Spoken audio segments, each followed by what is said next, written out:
Hola, soy Alejandra Humada y el día de hoy voy a hacer una breve exposición de lo que es nuestro tema primero, delitos patrimoniales, respecto a nuestra materia Derecho Penal 2. Y bueno, primero debemos empezar a tener una idea acerca de qué son los delitos patrimoniales, entendiéndolos como aquellos que van en contra del patrimonio de las personas. Estas pueden ser físicas o bien jurídicas o morales. Y el bien jurídico tutelado de estas figuras delictivas va a ser el patrimonio, entendiendo este concepto como el conjunto de bienes que le pertenecen a una persona, ya sea física o jurídica, y que van a poder ser traducibles económicamente.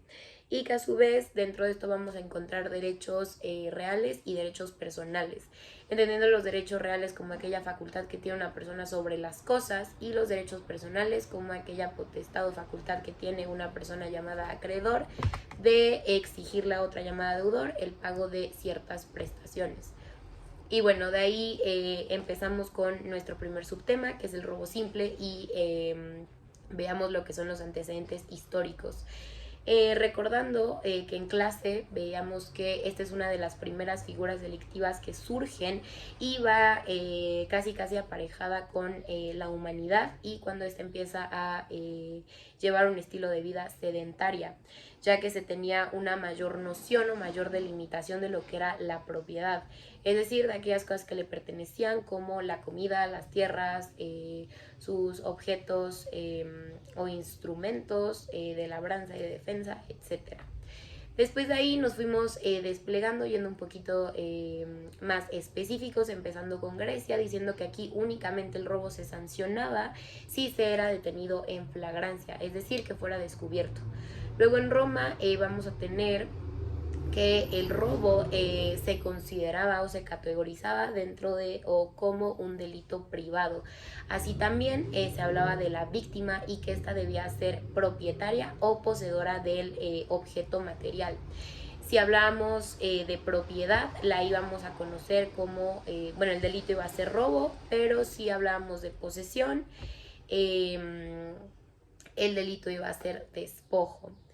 Así también veíamos que se le empieza a dar otro término que es hurto, y bueno, veíamos que ya no únicamente los bienes muebles eran sujetos de delito, sino también los bienes inmuebles, así como los esclavos, recordando que en Roma los esclavos se les consideraba como cosas, no como personas. Después de ahí empezamos a ver más figuras, tenemos la del furtum rei y la del furtum usus, también en Roma. Y bueno, aquí la diferencia que se da entre estas dos figuras es que en el furtum usos la sanción debía ser menor que en el furtum rei. Así también tenemos otra figura de usus posesiones. Después pasamos o estudiamos un poquito lo que es la ley de las 12 tablas, que además de englobar todo esto de lo que hemos estado platicando, hacía una distinción entre la forma en que se capturaba al responsable, que era el furtum manifestum y el furtum nec. El furtum nec era, cuando este no era descubierto en flagrancia, y el furtum manifestum sí. Y bueno, también conforme va evolucionando el derecho romano se hace esta distinción entre el robo con violencia y el robo sin violencia conociéndolo como hurto y con violencia conociéndolo como rapiña. Después de ahí pasamos a estudiar a los aztecas, y bueno, ellos tenían tres tipos de robo, el cual los concebíamos como el robo de guerra, que este se sancionaba con pena de muerte, el de mercado, que se sancionaba con lapidación en el lugar en el que se había cometido el robo, y robos leves, que únicamente se sancionaban con la restitución del objeto. También tenemos a los mayas, que vemos que ellos son o van a tener una fuerte distinción, ya que ellos no van a sancionar el robo con tanta severidad. Y bueno, aquí también ellos ya tenían el concepto de lo que era tanto la propiedad como el patrimonio. Vemos que aquí, normalmente las sanciones era que la cosa que había sido sustraída se se restituyera. Pero en caso de que no pasara así, pues la sanción iba a ser un poco más fuerte, como la esclavitud. Después también tenemos a los zapotecas, que van a hacer distinción entre robo leve y robo grave. El robo grave siendo castigado con pena de muerte. También vemos que en la corona empieza a imperar respecto a la ley española, y bueno, vamos a tener ciertas leyes importantes como la ley de Indias, las ordenanzas de los gremios de la Nueva España, el derecho de Castilla, dentro del cual se van a encontrar el fuero real, las partidas de 1265, entre otras. Bueno, aquí también hacíamos distinción entre el robo grave con violencia, que se castigaba igualmente con pena de muerte, y los robos menores, que eran castigados con esclavitud. Y aquí algo muy importante es que aparece una figura, es decir, la del cómplice, y esta iba a tener una pena con azotes. Y en caso de que el robo se tratara de objetos que las personas utilizaran para trabajar, se castigaba con la horca. Después vamos a tener, o veíamos, la época de la independencia. Y bueno, aquí lo que vamos a rescatar es el Código Penal Martínez de Castro del año 1871. Y bueno, aquí se va a establecer la sanción con respecto a su valor. También hablábamos del código de 1929, que lo vamos a entender como un código fallido, ya que 2 años después vuelve a surgir otro código. Y bueno, aquí el robo tiene una gran evolución, ya que se va a hacer la diferencia entre lo que es robo simple, robo agraviado, robo equiparado, y bueno, también vamos a tener ciertas distinciones sobre lo que es el fraude, el abuso de confianza, el despojo, entre otros. Bueno, vemos que aquí se tenían aglomerados, o los encontrábamos en un solo capítulo. Pero como mencioné, en este código que surge 2 años después, se va a hacer o se va a separar, o va a haber un solo capítulo para lo que es el robo. En estos 2 códigos que menciono ya se tenía el concepto que hoy se tiene. Y bueno, así es como vamos a pasar al concepto legal. Un concepto general que vimos es que el robo es apoderarse de bienes ajenos. Pero bueno, a lo que nosotros nos compete en el capítulo 18 de los delitos contra las personas en su patrimonio, específicamente en el artículo 373, vamos a tener pues el concepto de lo que es el robo. Y bueno, vamos a tener que comete el delito de robo quien se apodera de un bien ajeno inmueble sin consentimiento y sin derecho de la persona que puede disponer de él conforme a la ley. Y bueno, de aquí veíamos algunos conceptos que mencionábamos que es muy importante conocer para tener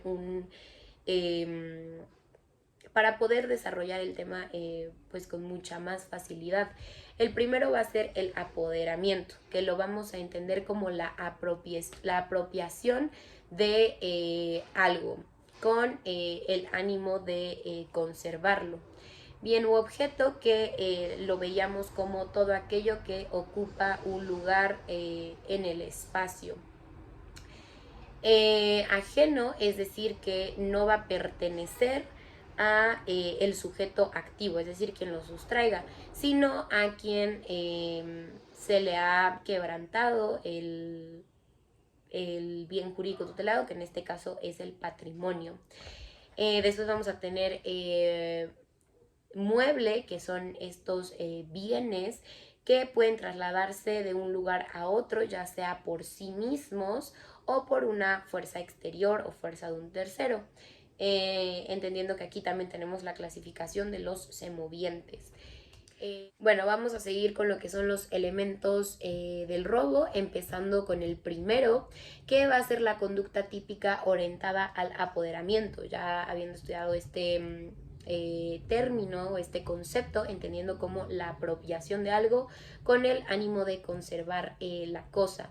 Entonces este es nuestro primer elemento e incluso veíamos un ejemplo, bueno, más bien que no nos llevaría al apoderamiento, y mencionábamos el robo de uso. En el robo de uso el sujeto activo no tiene esta intención de ser propietario, sino únicamente se tiene la intención de aprovechar el objeto para su uso. Es decir, aquí en esta figura del robo de uso no vamos a encontrar el apoderamiento. Después, como otro elemento, vamos a tener el objeto material, es decir, que este debe ser una cosa ajena y mueble. Anteriormente ya explicamos estos conceptos. Después vamos a tener el elemento normativo, que nos dice que pues no existe ni derecho ni consentimiento de la persona que puede disponer de esta.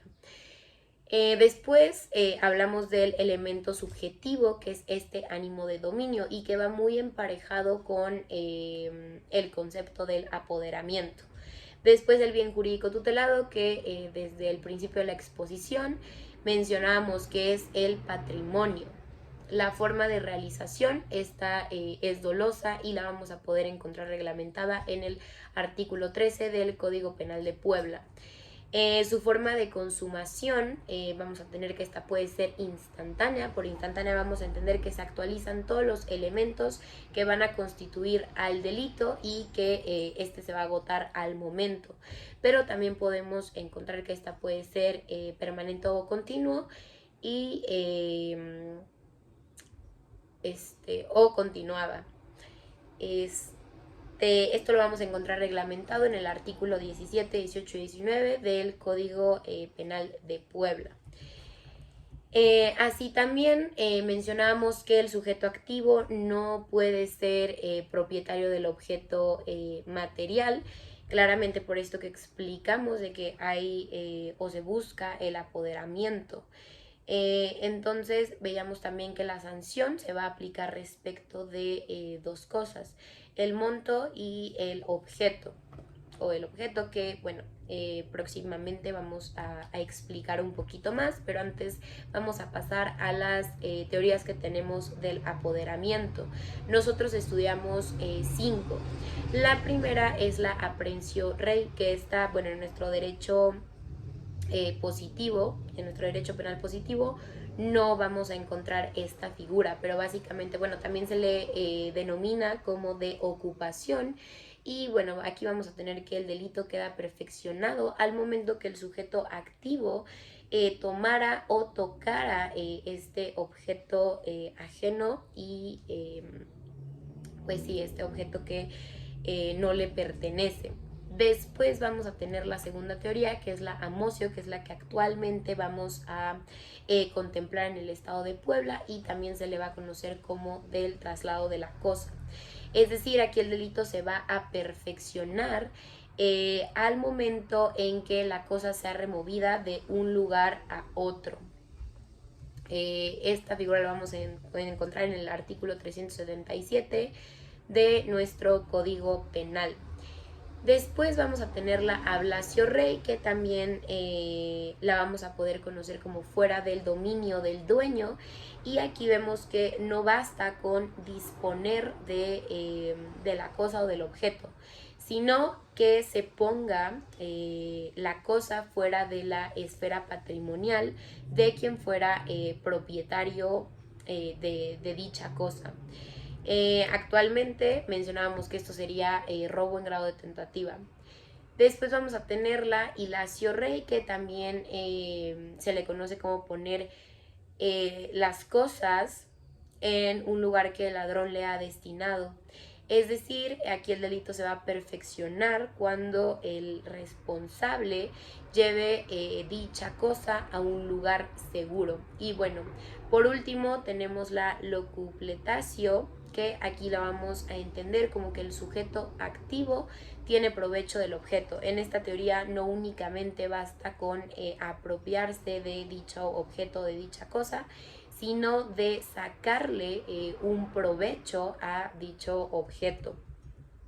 Después de ahí pasábamos a los que son las sanciones del robo. Como anteriormente mencionaba, esto se puede dar respecto a la cuantía o al objeto. Y nosotros empezamos a hablar acerca de aquellos que son o que tienen que ver con la cuantía o con el monto. Esto lo vamos a encontrar en el artículo 374 en las primeras 4 fracciones. Mencionábamos que tanto las multas o la sanción, estas pueden ir cambiando por el tiempo, pero lo que no va a cambiar es el valor o el valor que se va estableciendo. Entonces, en la primera fracción tenemos que el valor, o más bien cuando el valor no exceda de 30 veces el valor del UMA, se va a imponer una sanción de 6 meses a 2 años de prisión y de 100 a 200 UMAs. En la segunda fracción vamos a tener que el valor de lo robado, o bueno, cuando el valor de lo robado exceda de 30, pero no de 100 veces el valor de la UMA, la sanción será la imposición de 3 años de prisión y de 150 a 300 UMAs. En la tercera fracción vamos a tener que cuando el valor de lo robado exceda 100 veces el valor del UMA, pero no 300 veces el valor de estos, se van a imponer de 2 a 4 años de prisión y una multa de 50 a 200 UMAs. Y bueno, por último, en la última fracción vamos a tener que cuando el valor de lo robado sea mayor de 300 UMAs, se van a imponer de 3 a 8 años de prisión y una multa de 150 a 400 UMAs. Después de ahí pasamos a analizar otros artículos. Veamos, por ejemplo, el 378, que aquí nos dice que para determinar la cuantía del robo vamos a entender o vamos a tomar lo que es el valor comercial, es decir, dependiendo del establecimiento en el que se haya sustraído. Veamos que este puede variar dependiendo de cada comercio. Y bueno, después de ahí pasamos o seguimos en el artículo 374, pero ya no hablando como tal de la cuantía, sino del objeto o de su naturaleza.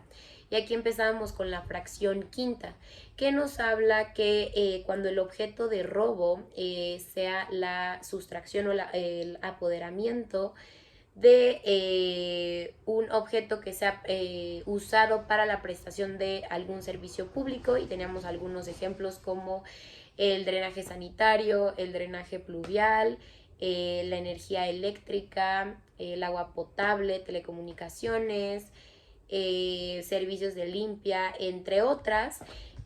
La imposición, o más bien la sanción, será de 4 a 8 años de prisión y una multa de 500 a 2000 UMAs.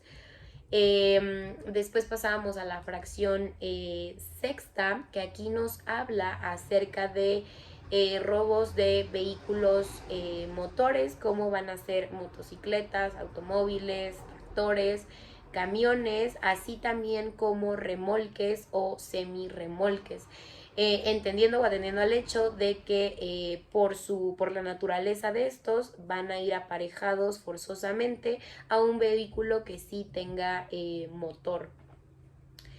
Y bueno, veamos que esta misma sanción va a ser aplicada por aquel que se apodere de instrumentos u objetos que pertenezcan a la mercancía o